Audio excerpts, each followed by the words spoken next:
Thank you. सबसे पहले तो बहुत सारी बधाइयाँ। Thank you.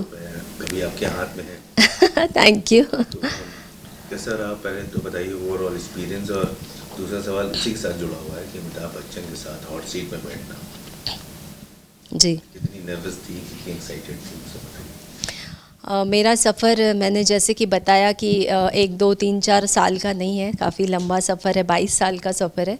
2000 से ये मेरा सपना है, जब कौन बनेगा करोड़पति मैंने पहली बार टीवी पे देखा, तो तब से ही लेकर ये मैंने ड्रीम देखा था कि मुझे भी इसमें जाना है, क्योंकि मैंने जब देखा कि ज्ञान के बेस पर इतना मान सम्मान मिलता है और डिग्निटी मिलती है, तो वो मेरा भी ड्रीम बन गया। क्योंकि मुझे भी जीके बहुत पसंद था, जब मैं पढ़ती थी तो मेरा पढ़ाई में इंटरेस्ट था, तो मैंने तब से लेकर सोच रखा था और मैं पहले साल से रजिस्टर करी हूँ। लेकिन मुझे जो पहला कॉल आया 2012 में कॉल आया था, तो 12 साल के बाद मुझे कहीं जाके पहला कॉल आया, जब मेरे हाथ में कीपैड का फ़ोन आया था तब। उसके बाद फिर जो नेक्स्ट स्टेप होता है उस पे मैं नहीं पहुंच पाई थी। 5 6 साल के बाद कुछ दूसरा कॉल आया, कुछ बीच का समय 5 6 साल गुजर गए। उसके बाद मुझे केबीसी से दूसरा कॉल आया। फिर उसके बाद भी बात आगे नहीं बढ़ पाई, नेक्स्ट प्रोसीजर में मैं नेक्स्ट स्टेप पे नहीं पहुंच पाई। 2020 से लेकर मुझे अब कंटिन्यूसली मैं आगे बढ़ रही हूँ, एक एक स्टेप। 2020 में मैं ऑडिशन तक पहुंची, 2021 में मैं इंटरव्यू तक पहुंची और एफएफएफ तक पहुंची। फिर 2021 में मैं जब वहाँ गई एफएफएफ तक, फास्टेस्ट फिंगर फर्स्ट तक, तो वहाँ से मैं ऊपर हॉट सीट पे नहीं आ पाई, फिर से मैं वापस आ गई। मैं तो थोड़ा निराश थी, रो भी रही थी, वहीं पे सेट पे ही मेरा रोना शुरू हो गया था।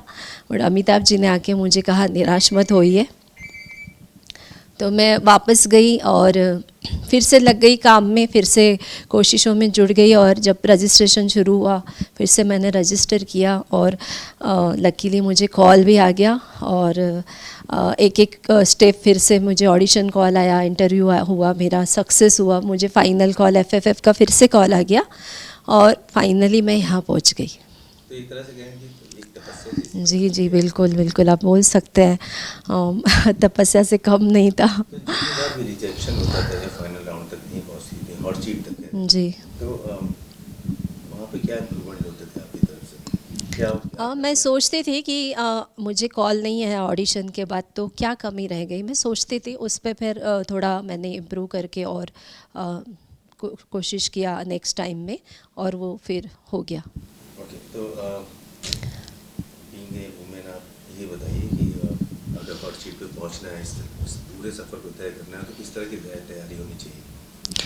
देखिए, कोई ऐसा ये स्पेसिफिक उसका कोई पोर्शन सिलेबस या बुक्स कोई नहीं है, बस जनरल अवेयरनेस और कॉमन सेंस और अपडेट रहना पड़ेगा। क्योंकि ये आप जो गेम देख रहे हैं, देखते ही होंगे, तो पता चलेगा कि किस तरह के क्वेश्चन आते हैं, जो घटनाएं आस पड़ोस में घट रही है पूरे देश में, अपडेट रहना होगा। और मैं भी वो देखती रहती थी कि आज क्या हुआ, किताबें पढ़ने के साथ साथ अपडेट रहने का भी करती थी मैं। जैसे आप बताइए 2012 से अभी तक की जर्नी में कई बार ऐसे मौके हुए कि आप हॉट सीट तक पहुंचते पहुंचते रह गई, तो जब भी आप एपिसोड्स देखिए कि जो भी विनर रहा है अभी तक, तो आप घर में बैठ के केबीसी खेलती हैं। जी जी, खेलती। ऐसा होता होगा कि पूरे सारे सवालों के जवाब आपके पास होते होंगे और हाँ। आप भी कहती होंगी नहीं, इस साल अगर मैं होती, इस सीजन में। तो ये मुझे इसका सवाल का जवाब आ रहा है, ये मुझे आता था, ये मुझे क्यों नहीं पूछा गया, मैं काश मैं वहाँ होती तो मैं इसका सही जवाब दे पाती। ये सेम जो आप कह रहे हैं, सेम फीलिंग मेरी भी होती थी। और वो जो हॉट सीट पे कंटेस्टेंट आता था, इमोशनल होता था, रोता था, तो मैं घर पे बैठ के रोती थी और ख़ुद को इमेजिन करती थी कि मैं बैठी हूँ हॉट सीट पे और अमिताभ जी के साथ बातें कर रही हूँ। ये रोज़ का सिलसिला था, हर साल का। तो जब भी मैं देखती थी कि लोगों के सपने पूरे हो रहे हैं, हॉट सीट पे आ रहे हैं, कुछ कुछ लोग तो बताते थे कि मैंने पहली बार ट्राई किया और पहली बार में पहुंच गया, तो मैं ये सोचती थी कि मैं तो इतने सालों से ट्राई कर रही हूँ, 21 साल से ट्राई कर रही हूँ, तो मुझे क्यों नहीं सफलता मिल रही है, मैं क्यों नहीं जा रही हूँ वहाँ। तो मैं कभी कभी रोती थी, निराश होती थी। बट मैंने जब अभी 2021 में फाइनली 22 में 21 से वापस आने के बाद फिर से कोशिश की, तो ये मेरी कोशिश सफल हुई और मेरा सपना भी पूरा हुआ फाइनली। कोई पैटर्न फॉलो किया आपने, किसी और के जो भी विनर है उनसे किसी से बात रही हो, आपकी बात हुई हो, नहीं, कैसे आपने तैयारी की। विनर्स से तो कोई बात नहीं हुई है मेरी।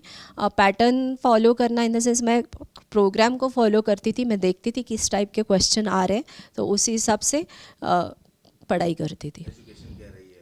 मेरी 12th तक पढ़ाई हुई है। 12th तक पढ़ाई होने के बाद लेकिन आप जीके हो इन सारी चीज़ों में। तो जी मैं बेटे को पढ़ाती थी ना, मैं वो छोटा था तो उसको 8वीं तक मैंने पढ़ाया, केजी से लेकर 10 साल का जो उसका पढ़ाई था वो मैंने ही कराया। तो उसको पढ़ाते पढ़ाते मैं खुद भी लर्न मतलब खुद को लर्न कराती थी। मुझे मेरा ड्रीम भी था कि 2000 से मुझे केबीसी में जाना है, तो वो जब उसको पढ़ाती थी तो मैं अपने आप के लिए भी वो रखती थी माइंड में कि ये मुझे भी काम आएगा, और वो मुझे बहुत काम आया। तो आप ओवरऑल अपने आप को कहाँ खड़ा करती हैं कि कौन से ऐसा फील्ड है जहाँ पे आप अभी आपको और लर्न करना है, या फिर सब कुछ आपने घोल के पी लिया है अभी तक? सब कुछ घोट के पीना एक्चुअली पॉसिबल नहीं है। ज्ञान का महासागर इतना बड़ा है कि मतलब हम उसमें से एक घाघर भी मुश्किल से भर पाते हैं, मैं तो कहूँगी एक गिलास भी नहीं भर पाते। इतना बड़ा महासागर है ज्ञान का, ये कभी ख़त्म नहीं हो सकता, इसका अंत नहीं मिल सकता। अगर एक छोर हमारे हाथ में तो दूसरा छोर तो मिल ही नहीं सकता, मैं ये कहूँगी।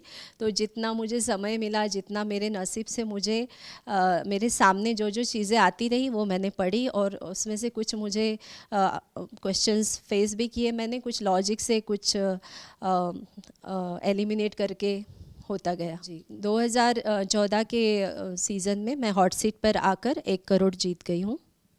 जी अभी मैं कल 7 करोड़ 50 लाख का सवाल फेस करने वाली हूँ, तो लेट्स सी, देखते हैं कि क्या होता है, मैं कर पाती हूँ या नहीं, या फिर वो जो पड़ा अभी इस साल नया इनिशिएटिव लाया है केबीसी ने 75 लाख का धन अमृत क्वेश्चन है वो, तो मैं क्विट करती हूँ या उधर पड़ाव पे पहुँचती हूँ, पता चलेगा देखने के बाद। सोमवार और मंगलवार को सोनी एंटरटेनमेंट टेलीविज़न पर रात को 9 बजे देख के ही पता चलेगा। आखिरी सवाल ये बताइए, कितनी राशि से आपके सारे सपने पूरे हो जाएंगे? जिस राशि के मुकाम पे अभी हैं, या वो 7.5 वाला फिगर चाहिए?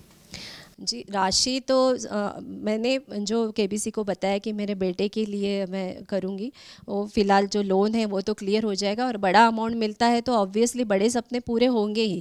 कुछ और प्लान कर रखे हैं? क्योंकि हमेशा जब भी पैसे होते हैं तो हमें पता होता है कहाँ लगाने, जी डिस्ट्रीब्यूट करने, तो कुछ प्लान कर रखा है अगर बिना? घर को अपडेट करेंगे, बड़ा सा घर लेंगे, अभी छोटा घर, एक बड़ा घर लेंगे, पूरा इंडिया घूमूंगी, मुझे घूमना पसंद है। कुछ चैरिटी सोशल वर्क सब नहीं करेंगे? अभी तो कुछ सोचा नहीं है जैसे अभी मैं क्रैक करती हूँ तो देखा जाएगा। अभी तक जो भी फैंस आपको सपोर्ट कर रहे हैं उनके लिए कुछ कहना चाहेंगे?